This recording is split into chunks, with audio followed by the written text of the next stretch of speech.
All right, guys, welcome back to the John and Chris Show. So glad Chris could join us once again from UFC Fight Island.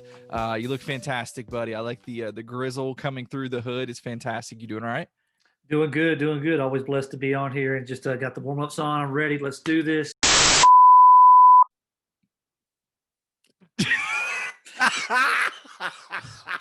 I'm not editing that out. I'm not editing that out. We're going to leave that in there just to watch your reaction.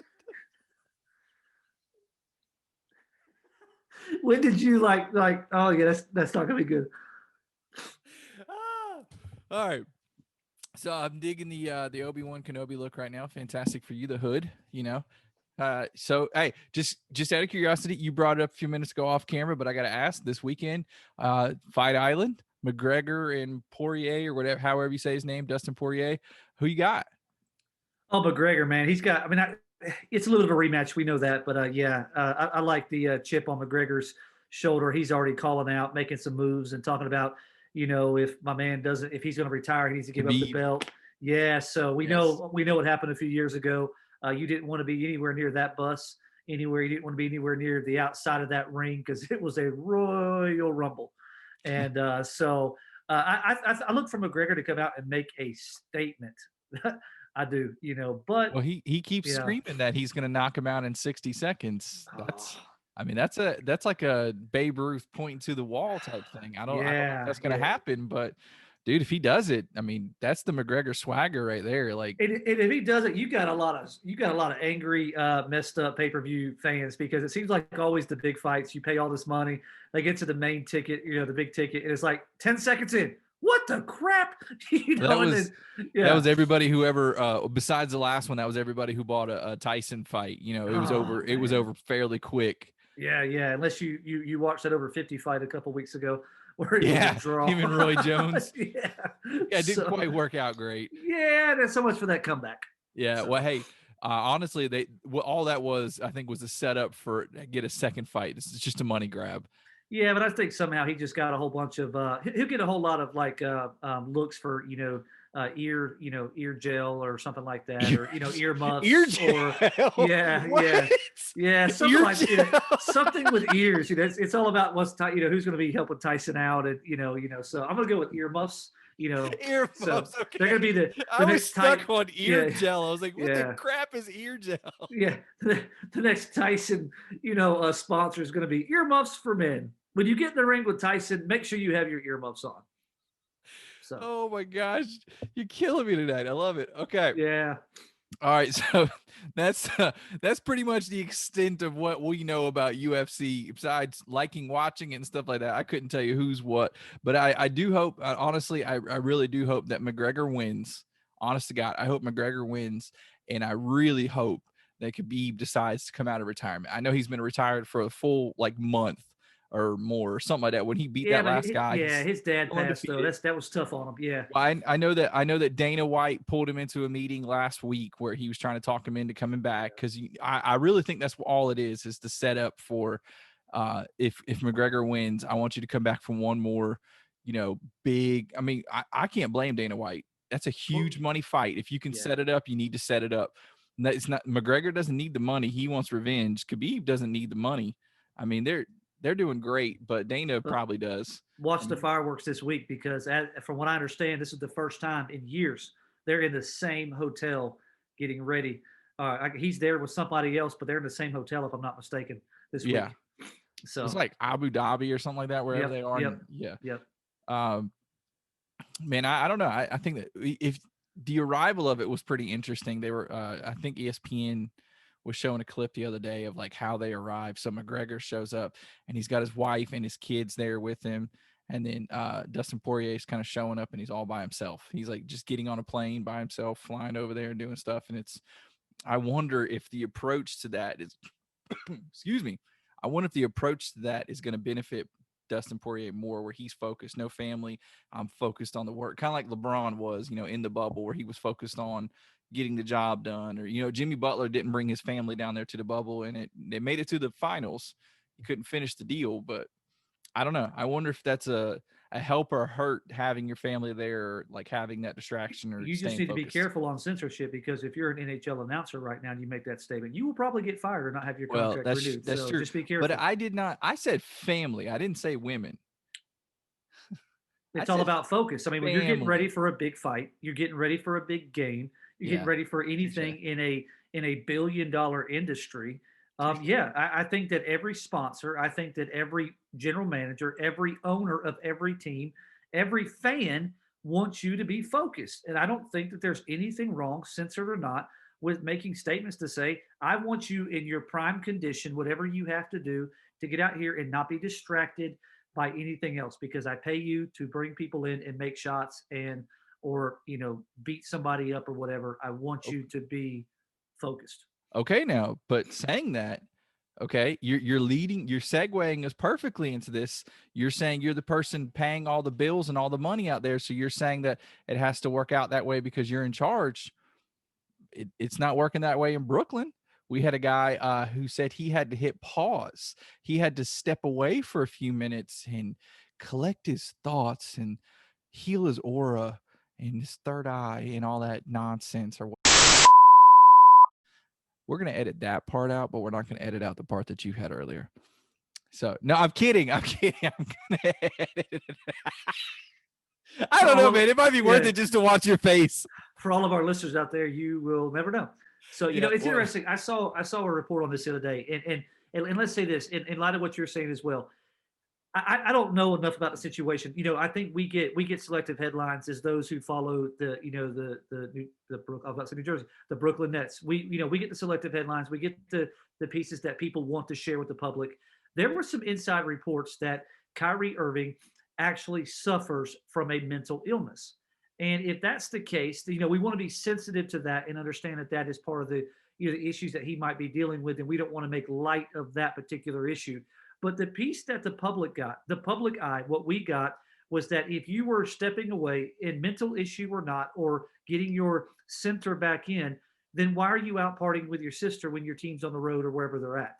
And I think that becomes the question for every owner and for every teammate. We saw it when James Harden pulled that crap out there in Houston. They had that last move. You got DeMarcus Cousins, who is a veteran of the league. You got John Wall. We're going to focus on the guys that are in our locker room, the guys that want to be here. DeMarcus, coming out after saying, when James Harden basically said that it's not fixable. Well, that was a slap in the face to your teammates. And I think that what we're seeing with this shift, with the NBA elite, so to speak, the big money guys, like it or not, I think what's coming out is, are they great teammates? You can make a whole lot of money, but not be a good teammate. And that stuff's going to catch up to you. And Kyrie, some of the talk was kind of mentioned in some channels. Is Kyrie on the trading block? Now, kudos to Steve Kerr, to Steve Nash, to those guys. They handled it politically correct up there, and how they, coddled him to get him to come back. I'm glad he came back. Kyrie is great for basketball when Kyrie is in it. You and I can go back and debate. We talked about last week. I don't think Kyrie's going to be happy as a 2 or a 3 in that whole dynamic. He showed it last night. He was a leading scorer for the most part, and KD came back. I think got 2 more points or 3 more points. They still couldn't win. But I think if it's a mental illness, I think that's something that we have to be sensitive to. But as an owner, no, I'm not happy if it's anything that's not related to a mental illness. If you just checked out on your team, then what's going to begin to catch up with you is that you're a bad teammate. And Kyrie, you've kind of got a reputation for this. It happened in Cleveland, it happened in Boston, and now it's happened in Brooklyn a little bit. Did you come back just because now you're going to start winning? I don't know. I don't know if I have not heard anybody use the term mental illness as like a legit thing. That there's people that speculate that he's got some stuff going on, but there's right. no I'm saying if it's confirmed, true, right? If it's no true, confirmed yes, right. diagnosis or anything like that. I don't know. I struggle with some of that because when we were growing up, half the things that people have now didn't exist. Like how many people did you actually know that had ADHD and stuff like that when we were Yeah, yeah. kids? Or anxiety or depression I or all got the things a that go. friend Yeah, of mine who's an yeah, adult now who has ADHD. He has yeah, it yeah. without a doubt. He has it, and he talks about growing up. They didn't have medicine or something like that. They just whooped you more. that was like Yeah. the cure for it. And That was the cure. Yeah. I'm not saying that that's right or wrong. I'm saying that that's just how it worked back in the day. And so I don't know, man. I just struggle with it because I think sometimes we coddle too much. Oh yeah. Yeah. That's all. That's just my opinion. If he seriously got something wrong where he needs true help, then get him the help. Don't just leave him out there on an island and hope he figures it out. Get him the help he needs. And I know that he's a grown man and it's kind of hard to push somebody to get help. But I also know that there's going to be an issue in that locker room without a shadow of a doubt as far as who's the scorer, who's not the scorer, and all that kind of stuff like that. Do you remember? Did you ever watch the Bad Boys special? They had a while back where they was talking about Isaiah Thomas and Joe Dumars and all those guys, where they kind of had a setup going, and Isaiah was coming up and he was taking over and he was going to be the man and it was going to be Isaiah's team. And they had a guy on the roster, Adrian Dantley. Do you remember Adrian Dantley? I don't know. You know, okay. Adrian Dantley, they talked about how, if I'm saying this right, I just want to make sure I'm saying his name right because it's been a long time since I looked him up. But Adrian Dantley was known as basically the scorer. He led the team, led the league in scoring one year. And so he kind of viewed it as his team. Like he viewed it as his stuff that was happening there. So he did not handle well when they were trying to hand it off to Isaiah. He was the guy that was kind of bucking in the locker room, the squeaky wheel. And he wasn't willing to get on board with how everybody was doing things. And what they did is they shipped him out. They traded him. They got rid of him because he was the problem. He wasn't willing to get on board with what the rest of the team was doing in the locker room. He was not willing to set aside his numbers, and that became an issue. And I could honestly see that happening with Kyrie if Houston was able to move Russell Westbrook. I truly believe that New Jersey, I said it, that Brooklyn could move Kyrie, but at this point, I don't know who would want him because he's I view him honestly right now. I think he's more of a time bomb than anything. And I don't know what to characterize that. His views on social justice, I don't have a problem with that. If he sees that as a serious thing that he needs to fight, then more power to him, more respect to him for setting things aside and sacrificing things to help the greater good. I respect that. But man, I struggle with the idea of leaving your teammates in a lurch because you want to do something else for a few minutes. You know what I mean? I struggle with that. But I know that I can't speak to any of that correctly. So I'll Yeah. kind of leave it at that before I dig myself too deep of a hole. Well, and I think the culture here, let's be real, let's be honest. I mean, yeah, we see things that are happening today in the NBA that probably, that wouldn't happen to other cultures. I mean, I think if this is if this is Caruso on the Lakers roster, if this is, somebody, lower on the Nets roster, if this was a Caldwell Pope or, any support guys on any other team, they're fired. I mean, they're off the roster. They're Oh, kicked off without the team. question. Yeah. Right. And I think that's the double standard that we have to be careful with. And I think that's the reality where we're at. Has this been going on for a while? Yeah. I mean, go back to the Chicago Bulls days. Dennis Yeah, Rodman. Rodman. Yeah. I mean, he would disappear, show up in Vegas or show up somewhere else. And you had the GM saying, we knew that when we got him. And we just have to kind of, placate a little bit to, how he has to kind of mentally resolve situations to get himself into game mode. And so if he disappears for 3 games, but comes back and gives us 10 games, we're kind of okay with that, And I think that's a tough part we see with a guy like Kyrie. Now you better produce, because if you're not producing, then all this thing backfires. Do I agree with it? No, but I think at some point the other guys in the locker room are going to turn and say, you know what? There is a pattern here. And if we are in the trenches, I want somebody I know is going to show up when the going gets tough. And I think that's what Kyrie has got to somehow get through whatever he's going through. So are you suggesting that the Nets have to figure out some version of load management when it comes to Kyrie as far as uh, giving him time off, scheduling almost time off to give him chances to have mental breaks? If it is proven that he has a mental condition, I mean, you want to protect, your asset and their mental. I mean, you're paying him loads of money. He's not a support guy, but and I would say the same thing. I commend Carlos Levert's team. It's the Pacers out there as their they found the mass on his kidney and how they're walking with him through. So I commend them for that. And I see the same thing here. And you saw that from the organization. And I think that if it's proven that it's truly a mental health condition or something is not quite right, let's get him the help he needs and the load management that he needs. And let's be honest about it. Does the whole world need to know that he has a mental condition? No, it's none of our business. But the Right. locker room needs to know. The locker room needs to know, hey, it's not that our guy is bailing on us, because that stuff will only last for so long, Right. and before guys just start jumping ship. And I think, as much as you want to sit there, Kyrie, and say that the last shot, you want the last shot out in Cleveland. Well, you might be thinking that in Brooklyn, but if your guys don't trust you to be, in the trenches with them, they ain't giving you that last shot. And I think Right. that's where you got to be honest. You got to look at this thing and say, hey, if he's got some serious, if he doesn't, then I think what we've seen is this culture where the more money you make, it's almost as if they're the checks and balances and the accountability is out the window when you're these guys like So LeBron, it's this and generation's cost of doing business. yeah, but here's the thing about the guys like LeBron. When you get to that point, you've got to have the integrity, like guys like LeBron at 45 years old. I'm joking, but on his body, like him like Tom Brady, those guys are putting in the work and then some, even when they don't have to.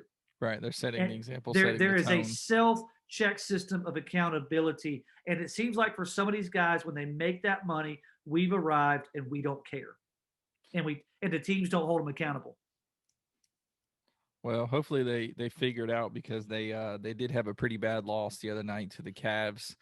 Colin Sexton put up 42 points on them.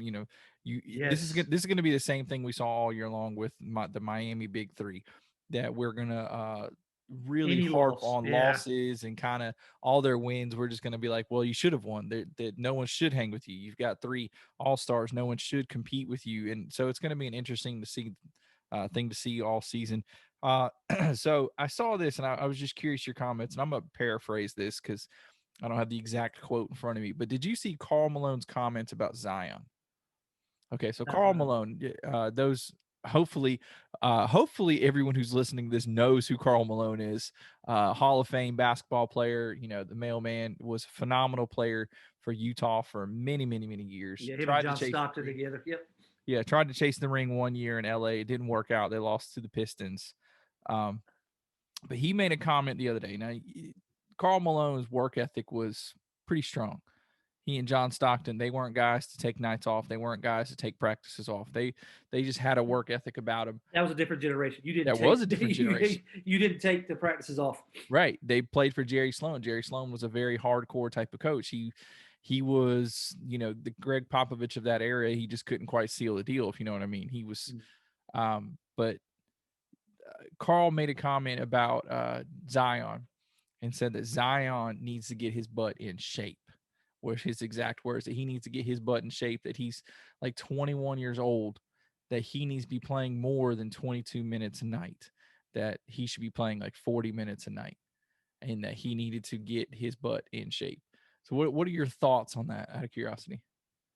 And my first thoughts are I agree. I've watched a couple games this season, and New Orleans has kind of seemed to they've had more prime time than the Lakers have or the Nets have, or I mean they've got some prime time games that we've seen in the evenings. And the couple games that I've caught with him, I would agree with that. The only thing that really works to his advantage is that he's so big that he's able to take a step and just get around you, and he's hard to box out. And that's kind of like I think where we always kind of say, that's why he was, elite coming out of Duke, and he had one season, and then we see it here in New Orleans as well. I would agree with that. I mean, I didn't see a lot of hustle coming up and down the floors. It just was, he's not the guy that you're going to see doing breakaways with.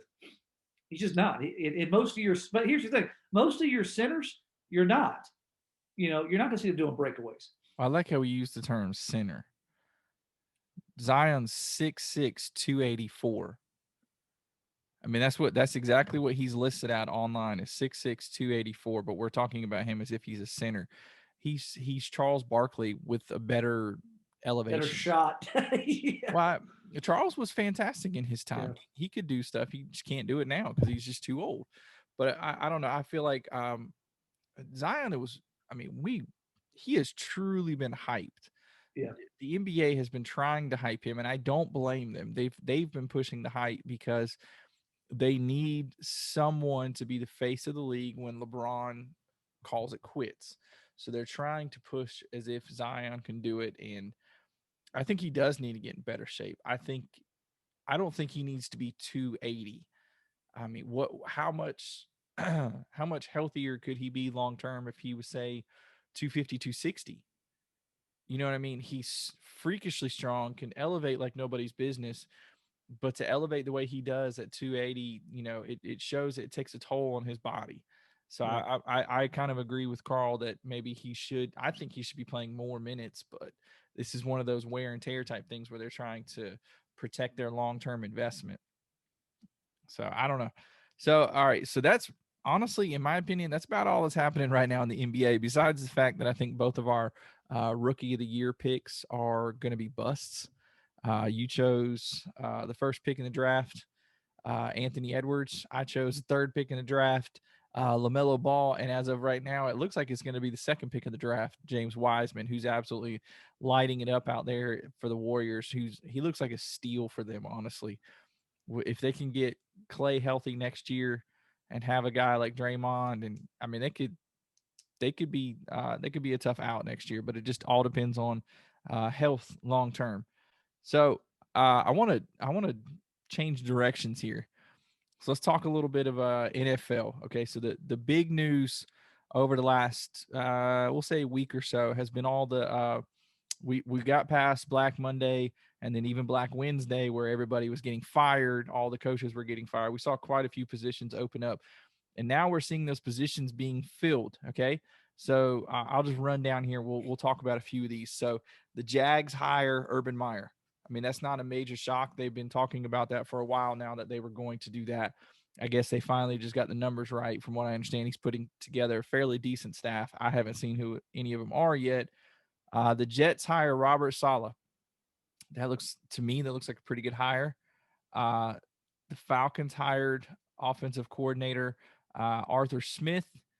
The Lions hired Dan Campbell. The Chargers hire Brandon Staley, and the Eagles hired Nick Sirianni. I think I'm saying that right.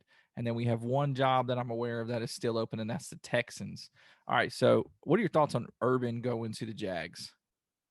I think we've mentioned this before. So, Well, I mean, I think it's great for Urban Meyer if you're an Urban Meyer fan. I mean, we know he's a big Florida native down there. He loves that gayer country down I there. would say But he's a native. He's born well, and raised not a in native, but I Ohio. mean, but people love him down in Florida. Is my point. I mean, Oh, you yeah, know, he can write his you own know, ticket. yeah, yeah. So I think yeah, if you look at any of these coaches, not just Urban Meyer, you really saw some that were kind of placating to their quarterbacks. I mean, you got a guy up there in Lions in the hiring of Dan Campbell. Why? They're trying to kind of make sure that with their quarterback situation, Matt Stafford. I mean, some of these teams they got some bigger issues besides coaching. We've got possibly the quarterback carousel going. We know Deshaun's not happy out of Houston. The Jets have got some big decisions to make at quarterback. The Jags, we know already. Urban Meyer, man, how could you not come back and have the opportunity to pair yourself with a guy like Lawrence coming out of Clemson? They've got a lot of pieces. I think their salary cap is very good from what I understand. They're able to make some moves. He's coming in on the tail end of some bad things, but the Jags I think are on the way up. As far as what they're able to do, and I think that Urban will be able to.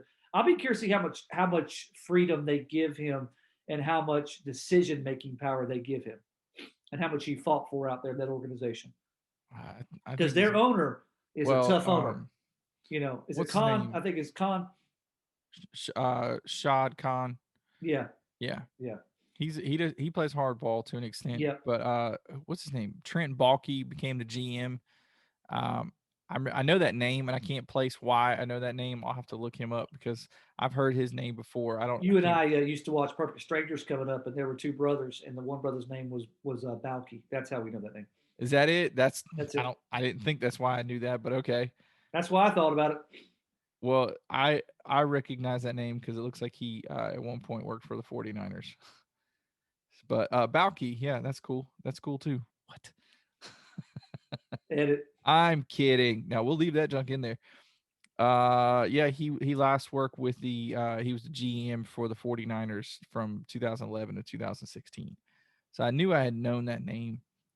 So Urban, I think, he's obviously gonna pick Trevor Lawrence. He's gonna start over. They got some good cap space. They can make some serious changes to their roster, and they could.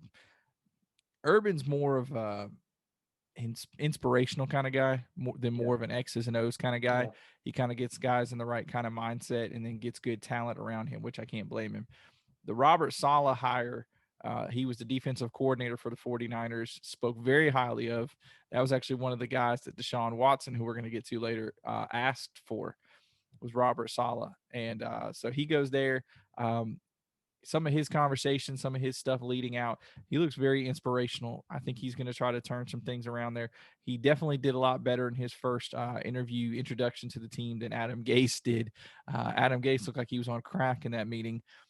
So Robert Saleh's already starting off well, getting the guys kind of focused and kind of positioning in that way. Arthur Smith was an interesting hire. I had not heard his name being pushed around.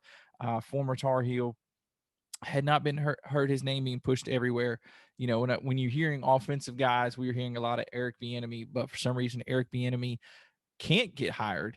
The conversation with him is that he doesn't call the plays that Andy Reid calls all the plays, so nobody's giving him the respect that he deserves, so to speak. I mean, there's an uproar right now, and let me just tell you, it is very racial in terms of the fact that he can't get a second interview, can't get hired. I mean, it is honestly turning ugly in the media right now. So I'm curious to see where this ends up if he actually gets a call back in the one open position, the Texans. But I kind of feel bad for the guy because you walk through that door and you got like a really crappy situation. Out of all these great situations that were available, that would be a crappy one. But I can see why the Falcons hired him. They went from an extremely defensive minded coach, and Lord, I can't think of his name, Dan Quinn. They go from Dan Quinn and then Raheem Morris was a defensive guy, and now they go from offensive guy and Arthur Smith. So I'm curious if he can do. I mean, because he helped make Tannehill look pretty good. I know Matt LaFleur was there for a little while, but he helped them to look really good. So we'll see how that goes. The Lions hired Dan Campbell. Now, Saleh was a defensive coordinator. Arthur Smith, offensive coordinator. The Lions hired Dan Campbell. Do you know what he was? He was a tight ends coach and like an associate head coach type role. He's more of an inspirational guy than an X's and O's type of guy. Now, I know that former players got involved with this. Chris Spielman took a position. He left the announcing booth to take a position with the Detroit Lions office. Barry Sanders was involved. In kind of the hiring process and who they were looking for, what they were looking to do for these holes of I think GM and coach. And to me, honestly, Dan Campbell, did you watch or hear any of the comments that he made in his? Oh my gosh, his I don't even know how to describe. He sounds like a linebacker, like just sounds like a linebacker. And he was talking about how we're gonna epitomize what this city is. We're gonna bounce back from hardship and we're gonna do good. And we're gonna be the type of team that you can knock us down and we're gonna get up. And as we're getting up, we're going to bite your kneecap off and then we're going to smile at you. And it's going to take 2 hits for you the next time to knock us down. And then as we're getting up, we're back up, we're going to bite your other kneecap off. And I'm just going, what? What did he just say? What kind of crazy inspirational stuff is this? They showed a picture of his plate on the wall saying it's his office. Dan Campbell, head coach / the dude. It says head coach / the dude, as in the Big Lebowski. He put it up there, man, on his this is like practically on his card that he's handing out as a professional. Just call me the dude. Like I'm just laughing at this. I have this image. Yeah, yeah. I just have this image in my head when you talk about the kneecaps and stuff like that. I just have this whole Hardy Kerrigan, whatever it is, the whole kneecap incident for the ice Tonya skating Harding things. and Nancy Kerrigan. Yeah, That's the image yes, you get when we're that's talking about kneecaps. Campbell. But Yes, I don't that know. is what I was about. He's about. Dan Yeah, Campbell's just the throwback, man. He's just going to be an yeah. inspirational guy, so he better have some good coordinators around him. The Chargers hire Brandon Staley. Okay, so this is another guy who has left the Sean McVay kind of fold. He was their defensive coordinator, and he takes the job for the Chargers. So that'd be interesting. They're bringing in a young. He's 39 years old. I mean, that to me, that's still very young. I know Sean McVay is not even 39, but it's still amazing to me that these young guys are they are getting these chances. And then the Eagles today hired Nick Sirianni. I think I'm saying that right.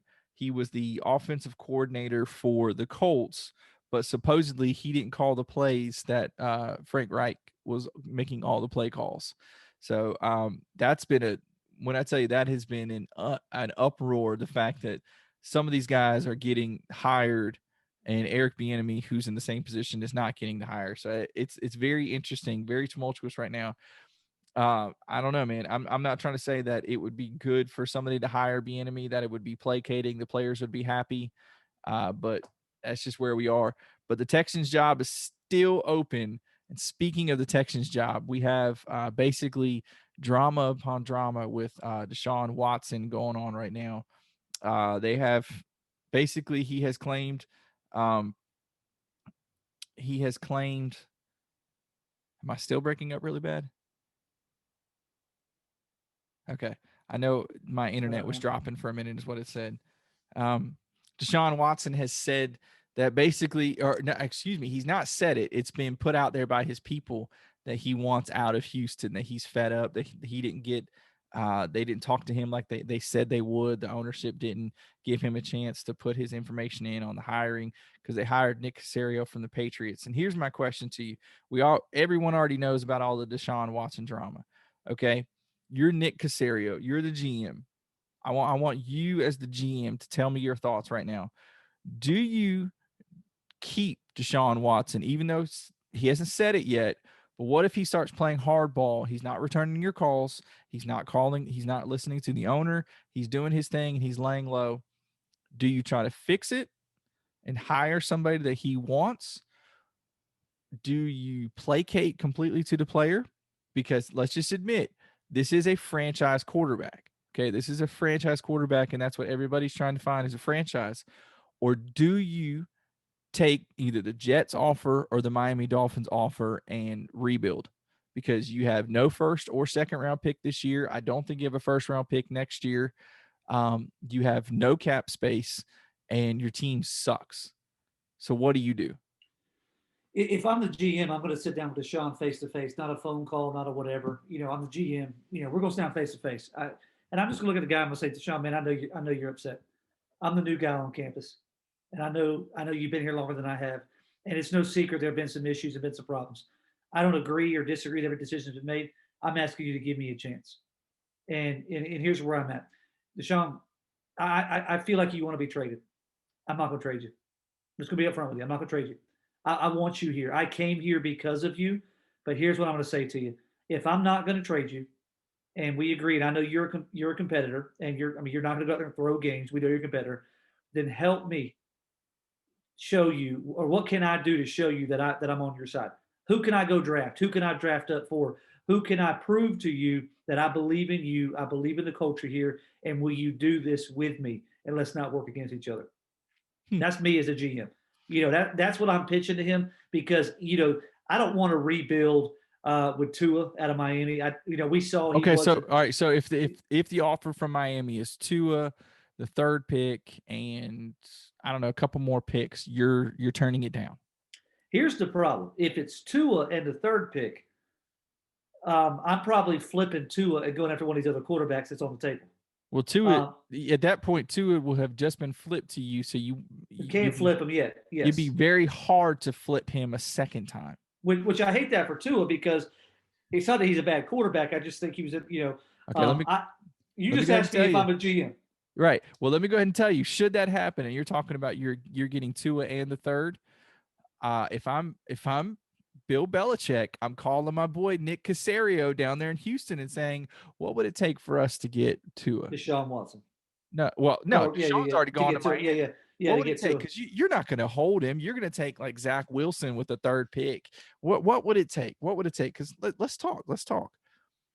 I mean, legit, that's what I would do. That's the situation that if I were now, I'm gonna tell you honestly, as if I were in Nick Casario's shoes, and granted, to trade someone like Deshaun Watson, you've got to get the owner to sign off.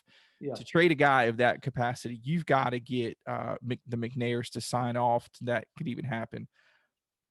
But if you can get a haul, what if we're talking like New York Jets call?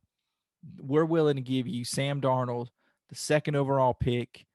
We've got another pick here in the first round and like another pick or something next year. Can I turn that down? I got a guy who's completely disgruntled, a guy who's not happy. I got no cap space. I mean, I literally have no money. I got no first round picks the next 2 years. What can I do? Can we settle for a middling chance? I mean, the Titans are ahead of us. The Jaguars are on a rebuild. The Colts might be a little lost at this moment, but they're going to bounce back pretty quick. They always do. And we're going to be sitting at the bottom with a very unhappy young man playing quarterback. Or do I blow it up and start over? I seriously tell you right now, I would be tempted to blow it up. But I think if you get a haul like you're saying from the Jets, I say, yeah, I think you're exactly right. You gotta take a look at that and kind of say, yeah, what you asked me as a GM, if I've got nothing on the table and I got a guy that's disgruntled, I'm gonna go sit and have a conversation. Because here's the thing. The GM went there knowing, it may look like a bad situation, but here's the good situation. Either I get to keep Deshaun or I'm fixing to flip him for a whole lot and be a part of the big rebuild that I'm excited about. Right. And so I think there's a difference. I mean, they went down as one of the worst moves ever in NFL history to trade away DeAndre DeAndre Hopkins. Hopkins and basically get nothing. Yep. Like, how do you do that? I mean, you got nothing. That was ego. Bill O'Brien's Yeah, ego. and back to the locker room, Yep. back to and we're seeing the NBA. So I mean, I think that's the move. It'll be interesting to see how this all plays out. I get he's a franchise quarterback. I do think we'll see a coaching care. I mean, a quarterback carousel. I mean, we got Philip Rivers who retired today, a Hall of Fame quarterback. We got most likely Cam probably will not be in New England next year. Dear God, please no. Yeah, I mean, you got something you Well, mentioned earlier. Haskins, Yeah, who got cut, has now signed with the Steelers. There's a possibility Big Ben won't be back because he looked like he sucked at the end, and his price tag is pretty high. yeah. I mean, there's going to be some moving around. Yep. Chicago Bears still haven't made a decision. The Carolina Panthers haven't made a decision. Is Drew Brees going to retire? We've got that situation. The Panthers are locked into Bridgewater to As an far as extent. but he's not the franchise. Not what we saw this No. year. No, You're in a he's strong because Brady's most likely coming back in Tampa. Yep. Atlanta's probably on the right. I say on the right. They're probably going to draft their next quarterback. Probably in this, to take over from Matt Ryan, I agent think Matt they're Ryan. like a what, 4? Yeah, Drafted yeah. 4? You got them. You've got New Orleans. But even if Drew Brees retires, and you still got, unless Jameis Winston goes somewhere else, which probably he's starting quarterback material. You've got Hill down there who's going to take over. I mean, there's just a lot going on. Washington's in that boat. What is Dallas going to do with their quarterback situation? Are they going to put the franchise tag? They're going to sign him to a long Dak. There's that. There's just a lot of uncertainty with the quarterbacks, and I'm kind of excited to see how it all plays out. It's always most compelling position, what they do with that. But I think the Panthers will hold. They'll hold on to Bridgewater probably one more year. I know he signed a 3-year, $60 million, but I don't think it was too difficult for them to get out of that contract if they needed to. It's just they don't have anything to replace him with. They Well, don't this have is what I enough. would say to you. I'm going to say one word, and you say the second word. Fill the blank. Here it is. For his contract, over. Oh, he's definitely overpaid.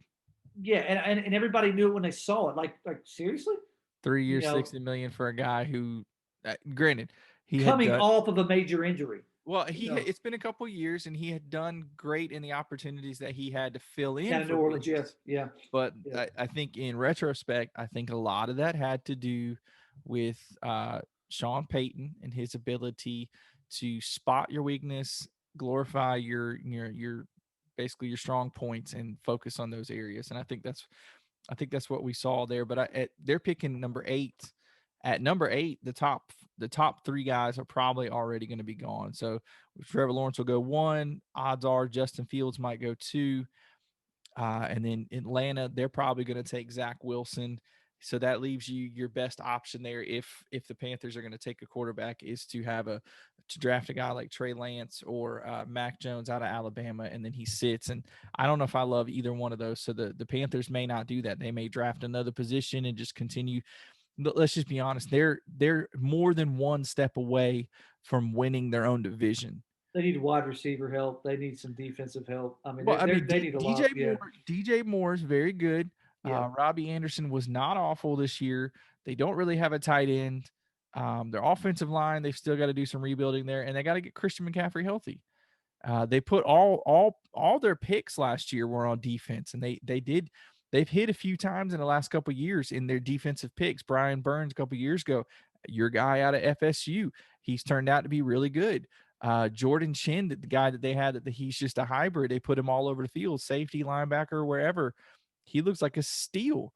I mean, they've got some guys, and if they can get Derek Brown playing, basically his value, they're going to be a pretty. I mean, that's like 2 levels right there of guys that are going to be pretty well. I mean, you got the interior defensive line, you got the edge with Brian Burns, and then you got Jordan Chin in the background, kind of cleaning things up. I mean, they got some bright spots going on for their defense, but their offense is more than one step away from truly competing for that division. So I don't think this is the moment where you swing for the fence for quarterback. Maybe you ride You it might out get one another year. later in the draft, but I mean, I think if anything, what they'll do is they'll probably draft a place kicker, knowing Carolina's history. No, the Panthers always draft a running back and linebacker. Like Yeah. there was one year where they drafted a guy. I think it was Shaq Thompson, who still playing linebacker from them, where they finally drafted a guy that did both in college, where he was a running back and linebacker. I got a buddy of mine, Keith, who's a huge Panthers fan, and it was a running joke between us at work that He was no a matter running what. back. Of course, it was a running joke. Yeah, touche. But but yeah, we would always joke about that was a guarantee that they would do that. All right, here you go. All right, so we've already talked about Haskins getting signed. Who knows how well that's going to work out? It's a better run team, so hopefully they'll keep him more accountable than what Washington was able to do. But here's the thing: you mentioned earlier, Philip Rivers retired. Larry Fitzgerald has also retired. I hate it. I like Larry a lot, so he's just a character guy. My question to you, both guys: are they Hall of Famers? No, I'm not worried about stats at this moment. Just your personal opinion. Philip Rivers, is he a Hall of Famer?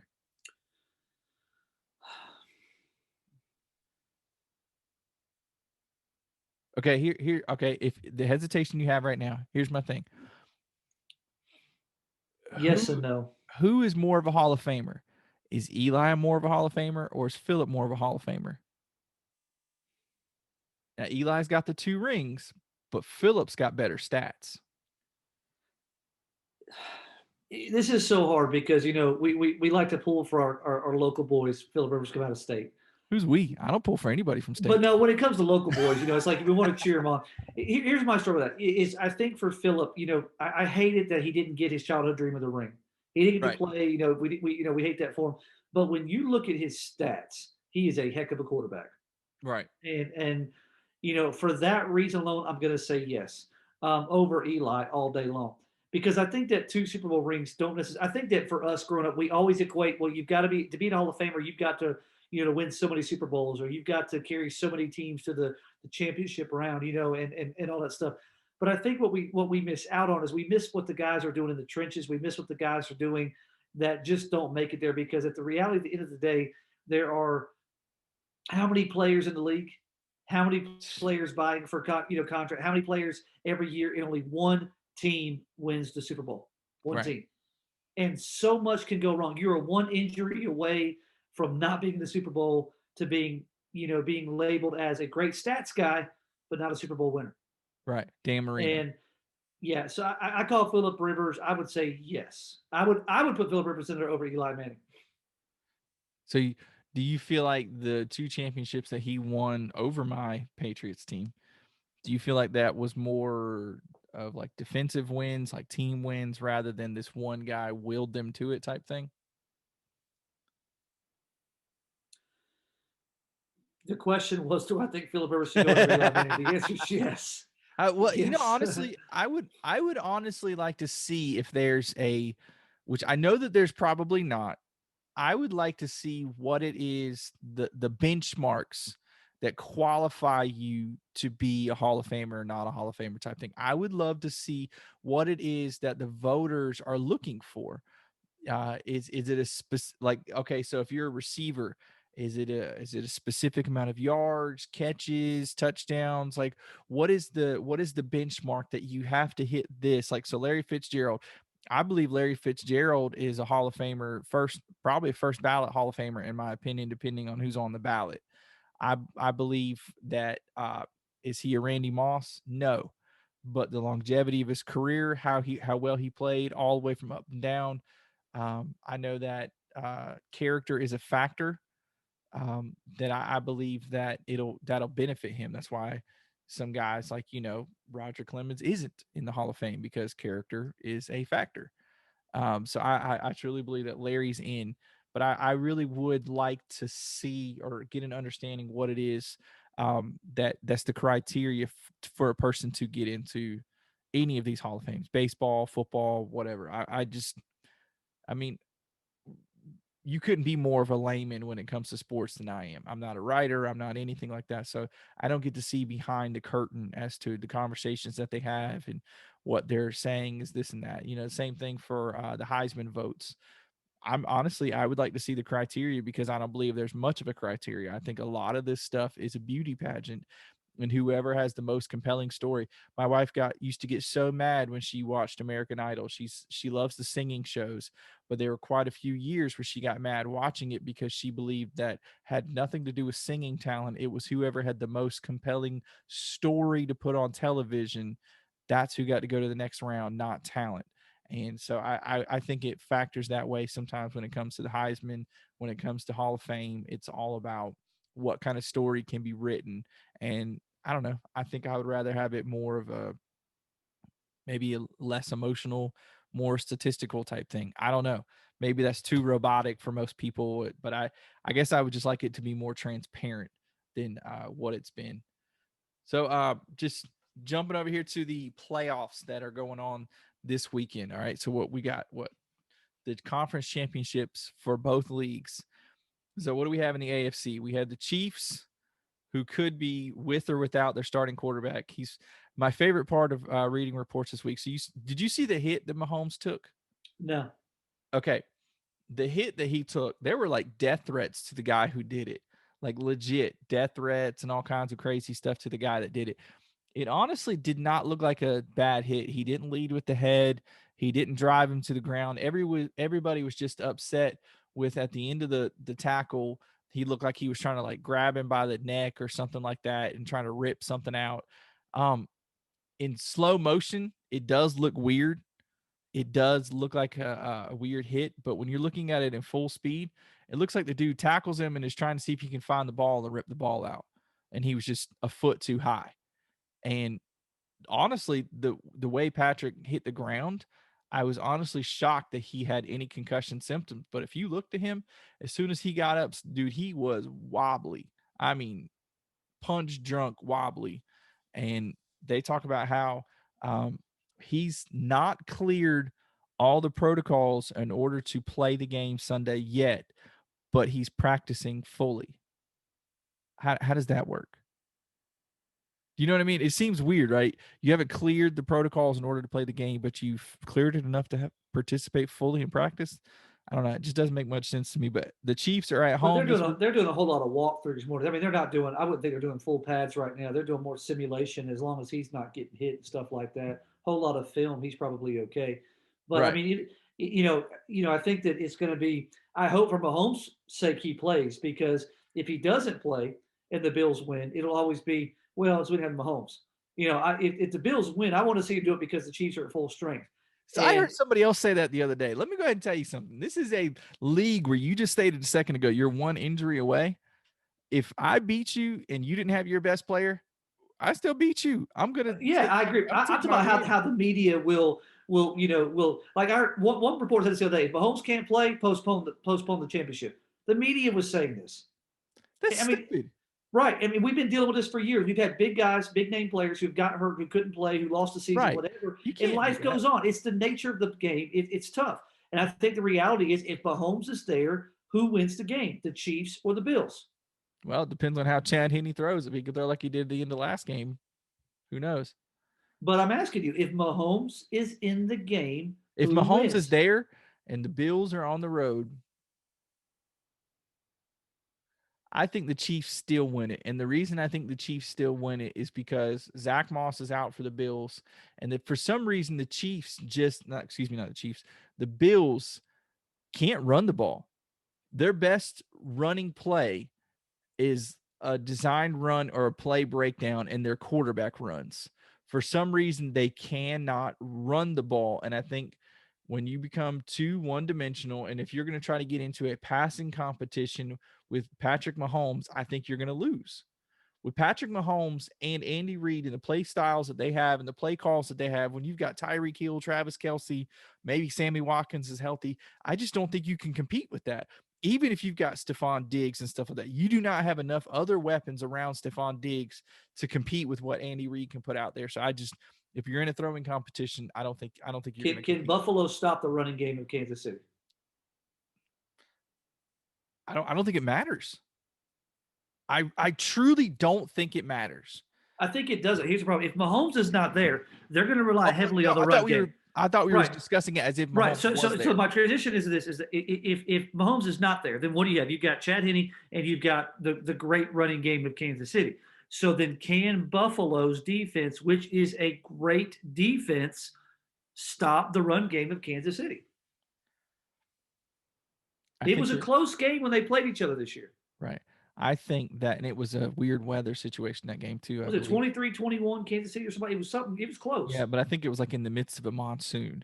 Yeah. I think if Mahomes is not there, Clyde Edwards-Helaire didn't play the last game. He wasn't healthy. Right. So it becomes whether or not Andy Reid can draw up enough for Le'Veon Bell to carry the team. And I don't know if he's got enough in the tank to do that. I think that if Mahomes is not there, I do believe that the Bills can take it.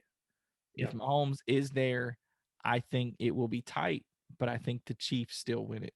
And I know that that's I'm not even like taking a hard point. You know, I'm not taking like a hard line. This is what's going to happen. I know that I'm putting factors in there. Well, if this happens or if that happens, but like you just said, I think he's going to be cleared. If he's already doing certain walkthroughs and practices and stuff like that, I think by Sunday he'll be cleared. But we'll see. I think it's going to be a really good game. So on the other side, the NFC, we have the Green Bay Packers, who have finally done it, as Aaron Rodgers said that he wanted a NFC Championship game in Lambeau, and he finally got it his first time in his career. That they are going to be taking on the Tampa Brady's. So the Tampa Bay Buccaneers are going to go up there to Green Bay. It's in the frozen tundra, as they refer to it, the frozen tundra of Green Bay. All right. You and I, when we did our picks, when we did our brackets, so to speak, we basically chose chalk all the way out. We had basically the high seeds basically winning every round. We were wrong on a few of these games, and then we had the Chiefs winning it all against the Packers. Okay. Are you still saying that no matter what, right now you believe that Aaron Rodgers and his team are going to beat Tom Brady and the Bucks? Yes. No. So even after, as well as they played and they beat the Saints and stuff the other day. Hold on a second. Let me think about this. Yes.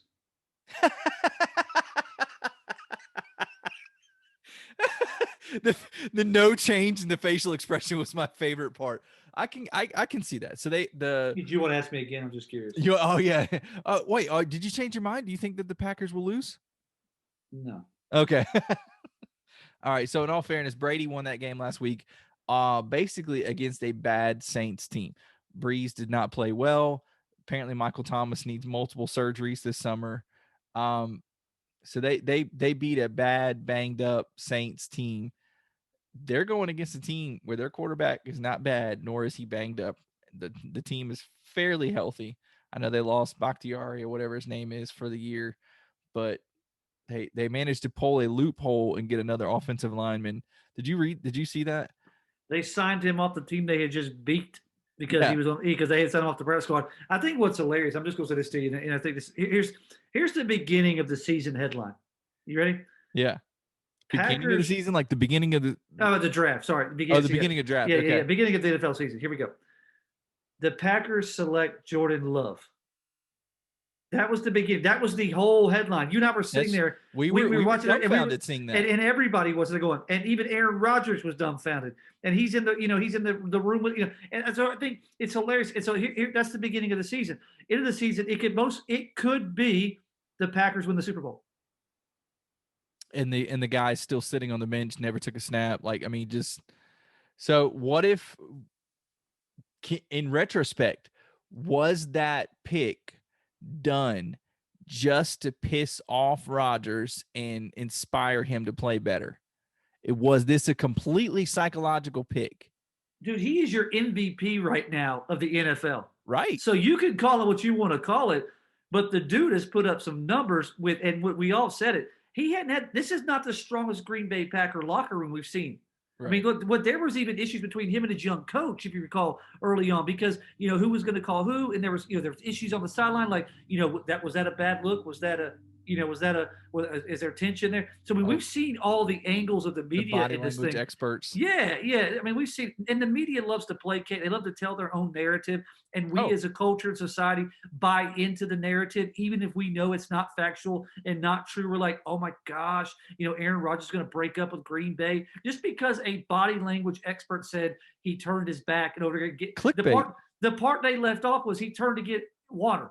It's all about clickbait, right? Whether or not you can sell papers. Yeah. And then we buy into it. But the reality is Aaron Rodgers is your MVP of the 2020-2021 season. Hands down. He has done, a great thing over there. The only thing that would have even remotely come close was if Ben Roethlisberger had led the Steelers to the Super Bowl. That's the only thing I can say. I don't see anybody else coming close to what Aaron Rodgers has done. Sure. I don't, and so I think it's been a heck of a season for Green Bay. They've got through all the noise. Kudos to Jordan Love for staying out of the news, for being a disgruntled, probably starter quarterback. But I think it's one of the best things for him, because you and I have talked about it on this show, is that the reality is that we start these guys too soon. Truth. Tua was that, and we debated on that one. We see it over and over again. These guys get started, and Jordan Love had the honor of sitting behind one of the best quarterbacks of all time, Aaron Rodgers. Well, Aaron Rodgers did that. Brett Favre for many years. Yes, sat behind one of the best quarterbacks of all time. Yeah, Brett Favre. Brett Favre. I'm kidding. Brett Favre. My boy from Mississippi. My boy from Mississippi. Brett Favre. Yeah. I still think in the end this weekend it's going to be Packers Chiefs going to the Super Bowl, and I think it'll be fantastic. I think it could be a shootout. I would argue that Aaron Rodgers with a Hail Mary to win it all. Oh, that would be amazing. Honestly, that would be amazing. I think that by the end of it, when we see them in the Super Bowl, the Packers will have the more well-rounded team, and the Chiefs will have the just better looking weapons. So we'll see. But I'm looking forward to it. It'll be some good games to watch this weekend. I'm looking forward to it. So, you got any other thoughts before we kick it off? Before we finish it up? No, man, it's always a blessing to be able to come on here. Let's just talk sports. We get to give our opinions, and that's exactly what it is. It is our opinion. Yes, this is us turning our hobby into, putting it out there, having some fun. And exercising some self-control. God bless. Hey, God bless. All right, we'll see you guys next time.